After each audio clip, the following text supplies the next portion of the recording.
Hello there, welcome to Critical Reviews, and today I'm going to be taking a look at the Ministry of Ungentlemanly Warfare.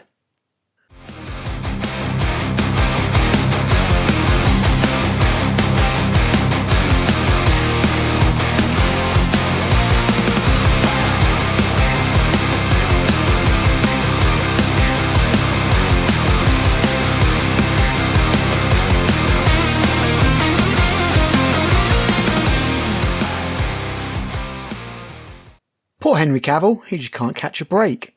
It's not his fault, his woes are not of his own making or from a lack of talent or effort on his part. He just seems cursed.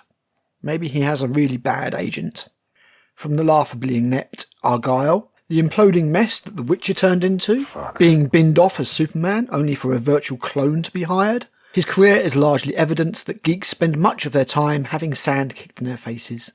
And as Mr. Cavill is an absolute unit that would probably break you in half if he wasn't such an amiable chap, his career seems to be taking the beating instead. He did have the temerity to be born a straight white male with traditional values in a time when such a thing is far from in demand or vogue after all. His card was probably marked the second he stood up for the toxic, or as he describes it, passionate fans. I don't necessarily consider that toxic. I just consider that passionate.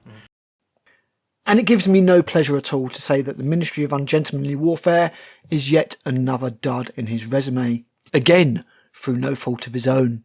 Cavill is as solid as ever, portraying the somewhat unbalanced Major Gus March Phillips, who commanded Operation Postmaster, a covert plan to sabotage U-boat operations in the Atlantic by blowing up the ship carrying their supplies. He is accompanied by a hand-picked ragtag ensemble who all do decent jobs in their respective roles, but I'll pick out Alan Richardson, mainly because he's the biggest thing in the film. Literally, he's a monster of a man, plus he kills Nazis with a bow and arrow. What's not to like? The team were on a race against time to destroy the ship the Duchess before she sets sail. If she resupplies the Kriegsmarine, then the war is over. Starved of supplies, England will have no choice but to surrender to the Germans.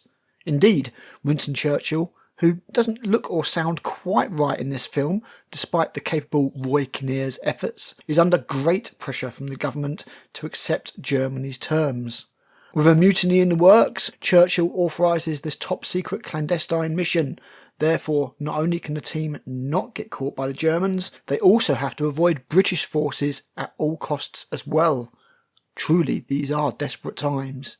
Sadly, none of this comes across in the film. One standout sequence on a fishing boat aside, the film is shockingly pedestrian. Guy Ritchie's snappy direction and acerbic wit are completely absent. It's bizarre to have something with such a promising setup be so dull.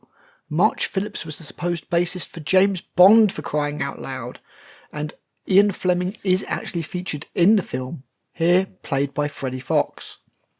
Cavill, for his part, does a fairly convincing proto-Bond, but the film is massively derailed by a whole other needless subplot. Almost a whole other film, in fact. You see, in order to aid the team, some inside help is needed. A female agent, Marjorie Stewart, and a couple of English African characters jam the gears from within, bamboozling some remarkably gullible, naive and incompetent Nazis. While Agent Stewart doesn't quite veer into girl boss territory, using her feminine wiles to seduce the Nazi commander, she is, of course, nonetheless shown to be a more competent shot than the two men on her side in the operation. One of these is an owner of a club in the harbour where the target vessel is docked, and the other is an African prince who studied in England, who supplies some of the munitions and material required for the operation. The problem with this part of the movie is it kills any momentum and intrigue related to the infiltrating team. Dead. Stone cold dead. The film would be better without this part of the narrative, focusing just on the trials and efforts of the infiltrating team. But then you would have a film with nothing but white men in it, and that is just not allowed these days.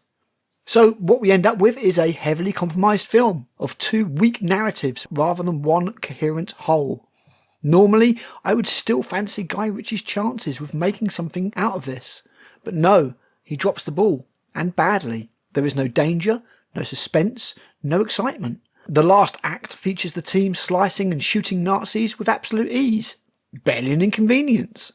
Zero challenge, zero investment, zero reason to watch. And the sad thing is, we could have had a good film here potentially. It has competent actors and an intriguing, nay historically important premise. The events of this actual operation have been massively inflated and Hollywoodized. I did some research and it turns out that in the actual Operation Postmaster, barely a shot was fired until the very end of the operation, as opposed to the horde of Nazis mowed down in the actual movie. Now, had we got a film about a suspenseful, covert operation with meaningful character development and actual stakes, then we may well have actually ended up with an engaging viewing experience, even if you had to make up a few extra characters just to get bumped off. I mean, most of this film is fiction after all. For example, all of the diverse characters in the film are made up. Marjorie Stewart was an agent, but she wasn't involved in this operation at all. These changes have simply been made to make the film more palatable to a modern audience. In fact, I would go as far to say that the film bears only the most superficial resemblance to the actual events of Operation Postmaster at all. Surely, if you were inventing that much material, you could at least make it interesting.